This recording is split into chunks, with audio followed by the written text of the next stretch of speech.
जैसे एजाज चौधरी साहब खुद भी जिक्र किया, माजी में जो माहिदा हुआ था, जो joint comprehensive plan of action था 2015 में, अमेरिका के सदर उस वक्त बराक ओबामा थे और उसको वो P5+1 का नाम दिया गया था, चूँकि उसमें अमेरिका के अलावा जो यूरोपियन ममालिक थे और चाइना और रशिया की भी शराकत दारी थी, जिनके ताउन से वो माहिदा मुमकिन हुआ था, जिस पर ईरान ने बहुत सी शराइत को माना भी था। अब 2018 में ही अमरीकी सदर डोनाल्ड ट्रंप ने उस माहदे को ख़त्म कर दिया एक तरफा तौर पर। तो तब से लेके अब तक जो जनेवा और ओमान में भी मुज़ाकरात हुए मस्कत में, उनमें जो नाकामी हुई, उसकी वजह से भी ईरान भरोसा करने के लिए तैयार नहीं था अमेरिका के मौक़िफ़ पर या अमरीकी मुज़ाकराती वफ़द पर। तो अब सवाल ये पैदा होता है कि ये सब अहम तरीन इशूज़ जिन पे आपके ख़्याल से ईरान की पोजीशन अब शायद पहले से ज़्यादा मजबूत है, तो उसमें एक और अहम चीज़ याद आती है कि जिस वक्त वो मुआहदा हुआ था उसके तहत ईरान के कई असासे जो हैं उनको गैर मुंजमद करना था, उनको बहाल करना था ताकि वो ईरान इस्तेमाल कर सके, और वो एक तरह से एक एस्क्रो के थ्रू होना था कि एक बीच में एक मुल्क होगा जिसके ज़रिए से वो फ़ंड जाएंगे और फिर उस मुल्क के ज़रिए से ईरान इस्तेमाल कर सके। गालिबन वो मुल्क कतर था, वो नहीं हो सका मुमकिन।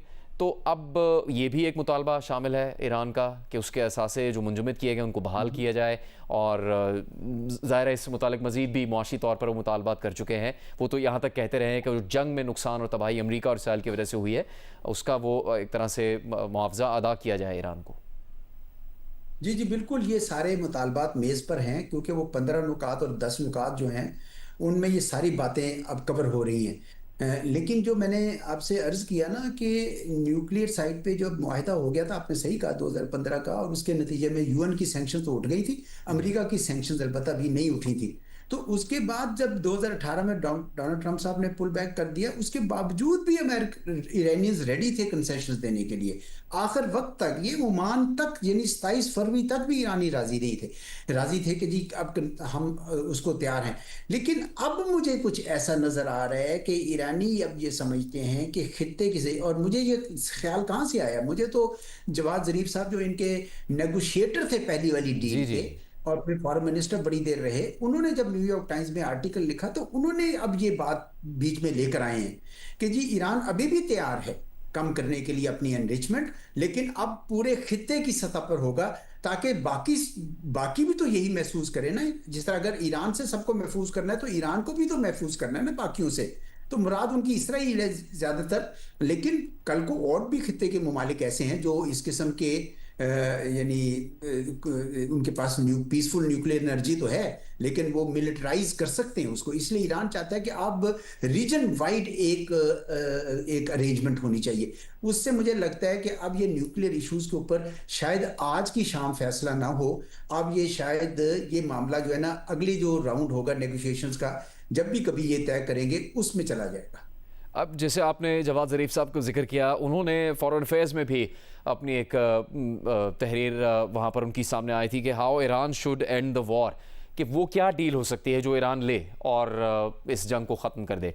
उससे हम बहुत आगे बढ़ गए हैं, चूँकि पाकिस्तान ने एक हैरानकुन किरदार अदा किया, पूरी दुनिया ने देखा और जंग बंदी को मुमकिन बनाया। फिर मुज़ाकरात की भी बहुत सी शराइत ऐसी थी जो सामने आती थी तो ऐसा लगता था कि मुज़ाकरात हो नहीं सकेंगे, लेकिन बिलाखिर ये सब हुआ, जिसका बहुत ज़्यादा कामयाबी का हिस्सा पाकिस्तान के पास है कि वो उसने दोनों फ़रीक़ैन को ये एतमाद दिलाया कि इस मामले पर आगे बढ़ा जा सकता है। तो अब जब पाकिस्तान की मेज़बानी में ये मुज़ाकरात मुमकिन हो रहे हैं एजाज़ चौधरी साहब, तो फिर क्या पाकिस्तान के पास भी ये लेवरेज होगा कि वो जहाँ कोई मुश्किल पेश आ रही है, जहाँ कोई रुकावट है, पेचीदगी है, उसमें भी अपना किरदार अदा कर सके, चूँकि उसको मशरिक़ वस्ता के दीगर अहम ममालिक की भी ज़बरदस्त हिमायत हासिल है? जी जी। अच्छा, ये वाजे मैं पहले कर दूं कि ये आप सही कह रहे हैं कि मेरा फॉरेन अफेयर्स वाला आर्टिकल था, मुझे श्योर नहीं था। न्यूयॉर्क टाइम्स का मेरा जी जी फॉरेन जी अफेयर्स जी। वाली 3 अप्रैल को उन्होंने ये जी लिखा जी था, जी जी और उसमें उन्होंने वो जी जी तमाम सिनेरियो पेश किया था कि जिसमें ईरान जी। एक डील कबूल कर सकता है जंग बंदी के लिए। सही है जी। सही, अच्छा बिल्कुल आप सही कह रहे हैं। पाकिस्तान की मेरे ख्याल में अगरचे पाकिस्तान मीडिएटर नहीं है, फैसिलिटेटर है, लेकिन उसके बावजूद पाकिस्तान की ये अहम जिम्मेदारी है। एक तो ये कि ब्रेक डाउन ना हो, मुकालमा चलता रहे, और दूसरा ये है कि कोई ना कोई गैर रस्मी तौर पर तजवीज़ पेश करता रहे कि जनाब आप ये कर सकते हैं, ये अब कर सकते हैं। तो मेरा ख्याल है कि पाकिस्तान की क़यादत माशाल्लाह इस वक्त जिस तदब्बुर के साथ और दानिश के साथ उसमें हिस्सा ले रही है, मुझे और आपने सही कहा कि क्रेडिबिलिटी भी जिस तरह की उनके पास बनी है, ईरान भी उनकी उतनी ही इज्जत इस वक्त कर रहा है जितनी दूसरे ममालिक कर रहे हैं। अमेरिका भी कर रहा है, चीन को भी बिल्कुल एतमाद है हमारी क़यादत के ऊपर। तो इसलिए मुझे लगता है कि वो बिल्कुल आप सही कह रहे हैं, वो तजावीज़ देंगे, ज़रूर देंगे, क्योंकि उनकी भी ख्वाहिश यही होगी पाकिस्तान की कि कोई इस्लामाबाद अकॉर्ड्स में कोई सिलसिला निकले, यानी इस्लामाबाद टॉक्स इस्लामाबाद अकॉर्ड में बदल जाए। ये बहुत ज़रूरी होगा। तो इसलिए पाकिस्तान ज़रूर अपनी तरफ से पूरी पूरी कोशिश कर रहा होगा कि कोई नतीजा खेज साबित हो ये सारा जो डायलॉग है। और इसमें एजाज चौधरी साहब को लगता है कि सऊदी अरब है, मिस्र है, तुर्की है, जिन्होंने बहुत ज़्यादा बढ़ चढ़ कर पाकिस्तान के साथ कोशिशें की थी इस जंग को रुकवाने के लिए, अमेरिका और ईरान के मुज़ाकरात को मुमकिन बनाने के लिए चीन का किरदार तो हमारे सबके सामने है। लेकिन ये ममालिक चूँकि इसी ख़ित्ते के ममालिक हैं, हमसाए हैं, एक दूसरे से बहुत करीब है, उनका जो इसमें अमल दखल है या उनकी जो तजावीज़ होंगी वो बहुत ज़्यादा अहमियत की हामिल हो सकती हैं, चूँकि ना सिर्फ वो ईरान के साथ भी एक ताल्लुक़ रखते हैं बल्कि पाकिस्तान के साथ इन कोशिशों में भी शामिल थे और इन ममालिक के अमेरिका से भी बहुत अच्छे ताल्लुकात हैं। जी सही कह रहे हैं। पाकिस्तान के अलावा तो ये तीनों मुल्क ऐसे हैं जहाँ पे जो है उनके अड्डे भी हैं अमेरिका के, और उनकी वो भी है, यानी कम से कम दो उनमें से ऐसे हैं जो इसराइल को रिकग्नाइज भी करते हैं। पाकिस्तान, मेरा ख्याल है कि वो जो 4 फरीकी मुलाकात इस्लामाबाद में हुई, जिसके फ़ौरन बाद हमारे फॉरेन मिनिस्टर चीन को भी ले बताने गए और कॉन्फिडेंस में लेने गए, वो बड़ी अहम है। क्योंकि जंग के बाद एक नया सिक्योरिटी आर्किटेक्चर यहाँ पे बनेगा, क्योंकि अमेरिका के अड्डों के ऊपर अब उतना एतमाद नहीं रहा। शायद खलीजी रियासतों को भी आसानी से एकदम से तो नहीं कहेंगे कि आप चले जाएं, वो तो काफ़ी देर लग जाएगी उसमें। लेकिन कोई एक नया अरेंजमेंट करना पड़ेगा जिसमें इन मुल्कों को ईरान का की तरफ से इत्मीनान हो और ईरान को इन मुल्कों की तरफ से इत्मीनान हो, गोया इस किस्म की एक अरेंजमेंट हो।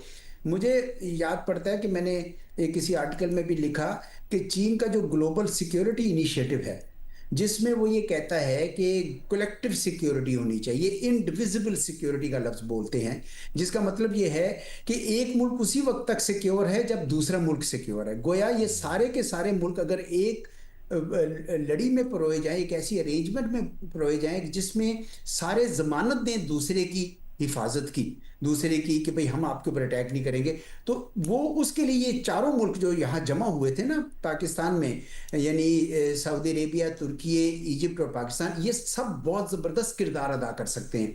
और मैंने पहले ही जीसीसी के अंदर से ये आवाज़ें सुनी हैं, बहुत सारे उनके इंटेलेक्चुअल्स ये कह रहे हैं कि अगला कोई जो अरेंजमेंट होना चाहिए जीसीसी का, उसमें तुर्की और पाकिस्तान को भी शामिल होना चाहिए। मैं सिर्फ उसमें ये इजाफा करना चाहता हूँ कि उसमें ईरान को भी शामिल कीजिए, क्योंकि वरना ये आप सारे महफूज नहीं होंगे। और चीन की भी इसके ऊपर सॉर्ट ऑफ एक आशीर्वाद जिसे कहते हैं, वो भी उसकी होनी चाहिए उसमें। इसमें ये तो कोई अब शक नहीं है एजाज चौधरी साहब के पाकिस्तान के नायब वज़ीर आज़म और वज़ीर ख़ारजा इसहाक़ डार लीड करते रहे हैं मुसलसल, चाहे तुर्की के वज़ीर ख़ारजा हकन फ़ैदान, मिस्र के वज़ीर ख़ारजा बदर अब्दुल आती, ये भी एक मुतहरक किरदार अदा कर रहे थे। सऊदी अरब के वज़ीर ख़ारजा फैसल बिन फरहान वो भी पेश है, लेकिन लीड इसको इसहाक़ डार कर रहे थे। चूँकि हकन फ़ैदान साहब ने जब पाकिस्तान आने के प्रोग्राम का जिक्र किया तो उन्होंने कहा कि हम मुख्तलिफ मौक़े पर मिलना चाहते थे, लेकिन हमारे भाई इसहाक़ डार को, जो पाकिस्तान के वज़ीर ख़ारजा, उनको ख़ास तौर पर मौजूद होना था अपने मुल्क में, तो उनके प्रोग्राम के हिसाब से हम ये फ़ैसला कर रहे हैं। यानी इससे ये भी वाज़े हुआ कि वो इसको लीड पाकिस्तान कर रहा है इन तमाम कोशिशों को।